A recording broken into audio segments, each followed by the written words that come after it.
ज्यादा जानकारी के लिए बात करते हैं हमारे संवाददाता जुबेर कुरैशी से। जुबेर, जिस तरीके से व्यापम घोटाला अभी ठंडा भी नहीं हुआ था और मामले में जिस तरह से तेजी आई थी, दूसरी तरफ एक और नया मुद्दा आ गया है अब पीएससी परीक्षाओं में फर्जीवाड़े को लेकर। हम चाहेंगे थोड़ा विस्तार से बताएं।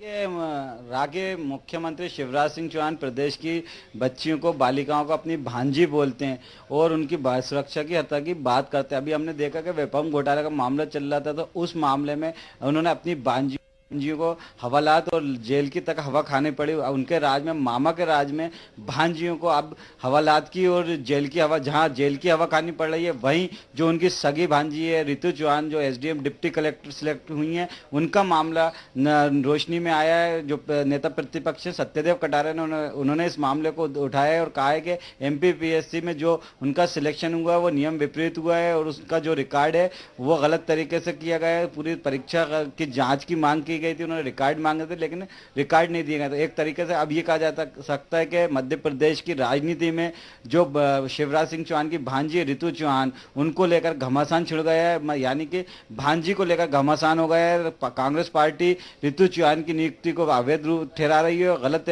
नियम विपरीत ठहरा रही है। वहीं कांग्रेस जो बीजेपी सरकार है उसने इस मामले में का कहना है कि ये पूरी जो शिवराज सिंह चौहान की भांजी है रितु चौहान, उनकी नियुक्ति पूरी तरह वैध तरीके से हुई है, पूरे नियम कायदे के तहत की गई है। तो ये एक तरीके बात है जो अब कांग्रेस को एक नया मुद्दा मिला है रितु चौहान के रूप में, मुख्यमंत्री की भांजी के रूप में मुद्दा मिला है। अब इसी मामले को लेकर सत्यदेव कटारे ने जहां कांग्रेस कल मध्य प्रदेश कांग्रेस में फिर से भूचाल लाने की कोशिश की और अब वो आज 4 बजे दिल्ली में इसी मुद्दे को उठाएंगे और दिल्ली की मीडिया के सामने ये शिवराज सिंह चौहान की जो भांजी है उनका मामला उठाएंगे। राखी जी जुबेर, वही इस पूरे मामले में जिस तरीके से प्रतिक्रियाएं भी आई हैं, नरोत्तम मिश्रा ने कहा है कि नेता प्रतिपक्ष सत्यदेव कटारे झूठ बोल रहे हैं, गलत आरोप लगा रहे हैं। तो ये आरोप प्रत्यारोप का दौर जो चल रहा है, कांग्रेस बीजेपी को घेरती है, जब बीजेपी का कोई शिवराज सिंह चौहान का यहाँ पे नाम आ रहा है पूरे मामले में तो उनको घेरा जा रहा है। तो वहीं से प्रतिक्रिया आई है नरोत्तम मिश्रा की कि नेता प्रतिपक्ष जो है सत्यदेव कटारे वो झूठ बोल रहे हैं और उन्होंने एक सूची भी जारी की है पीएससी में जो उस समय पे पास हुए थे परीक्षार्थी, उनकी एक सूची भी जारी की है और कहा है कि पूरा पूरा आरोप गलत है। क्या कहेंगे?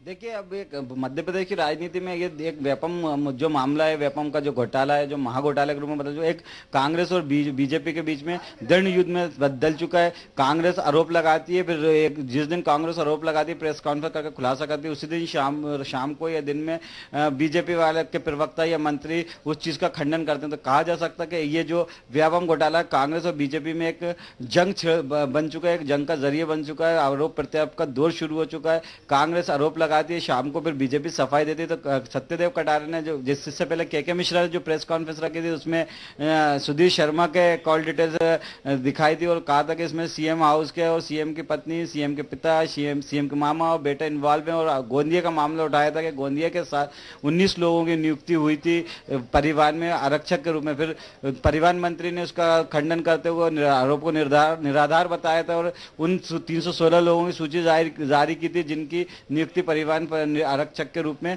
हुई थी। अब सत्यदेव कटारे नेता प्रतिपक्ष ने ये रितु चौहान का मामला उठाया है। उन्होंने कहा कि इनकी जो पीएससी में सिलेक्शन हुआ है, शिवराज सिंह चौहान ने अपनी ताकत का, अपने अप्रोच का, अपने अधिकारों का गलत इस्तेमाल करके, दुरुपयोग करके ये नियुक्ति कराई है पीएससी में। रितु चौहान को डिप्टी कलेक्टर बनाया। उन्होंने कुछ सत्यदेव कटारे ने कुछ डॉक्यूमेंट्स भी पेश करे थे, दस्तावेज भी मीडिया के सामने पेश करे थे और कहा था कि इस तरह के जो इनकी रिकॉर्ड जो आंसर शीट मांगी गई है वो आरटीआई के तहत देने से मना कर दिया सरकार ने। जेडी ने जो सामान्य प्रशासन विभाग आता है, कहा गया है कि रिकॉर्ड नष्ट कर दिया गया है।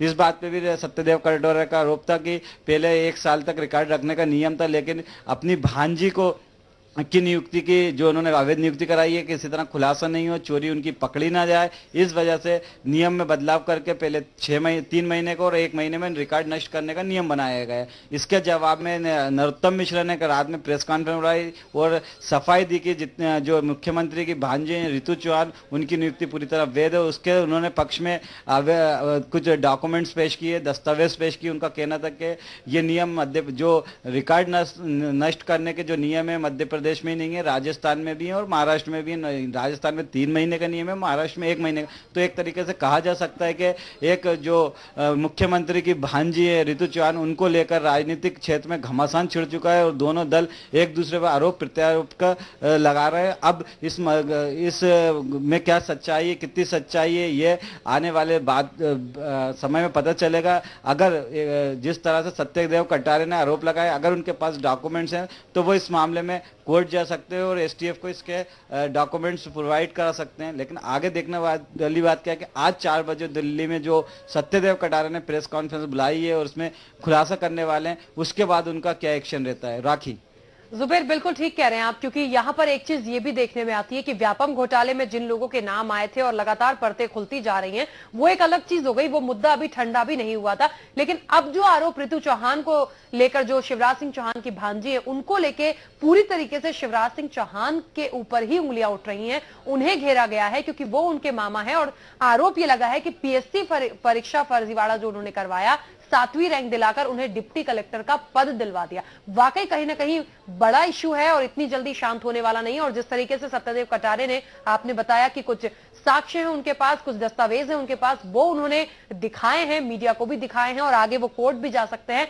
तो मामला इतनी जल्दी तो ठंडा पड़ता नहीं दिखाई देता। लेकिन जुबेर, एक सवाल यहां पर यह जरूर खड़ा होता है कि ऐसे में क्या, क्योंकि शिवराज सिंह चौहान बहुत लोगों में लोकप्रिय है, मामा, और क्योंकि अपनी भांजियों के लिए हमेशा कहते हैं कि मैं यदि मामा हूं तो अपनी भांजियों के लिए, बालिकाओं के लिए बहुत कुछ करने की बात करते हैं। ऐसे में इस तरीके का जो मामला है, उनकी छवि पर कितना असर पड़ेगा इस मामले में जिस तरीके से तेजी देखी जा रही है? बिल्कुल, शिवराज सिंह चौहान के छवि पर एक असर पड़ने की पूरी तरीके संभावना है, क्योंकि जिस तरह से व्यापम मामले में ताबड़तोड़ तरीके से जो छात्राओं को गिरफ्तार किया गया, 5 दिन तक महिला थाने में उनको नजरबंद करके रखा गया, उनको किसी से मिलने नहीं दिया गया, उसको लेकर भी शिवराज सिंह चौहान की जो मामा वाली छवि है वो डैमेज होने की पूरी संभावना है। एक तरफ आप जो भांजी है, जो मुंह बोली भांजी है, जिनको आप अपनी भांजी बताते हैं, मुंह बोली भांजी है, उनको आप हवालात पहुंचा रहे हैं, उनको जेल की हवा खिला रहे हैं। लेकिन एक दूसरी तरफ जो आपके खून से रिश्ते की भांजी है ऋतु चौहान, उनको आप बचाव करने की कोशिश कर रहे हो, उनकी नियुक्ति करवा रहे हो आप।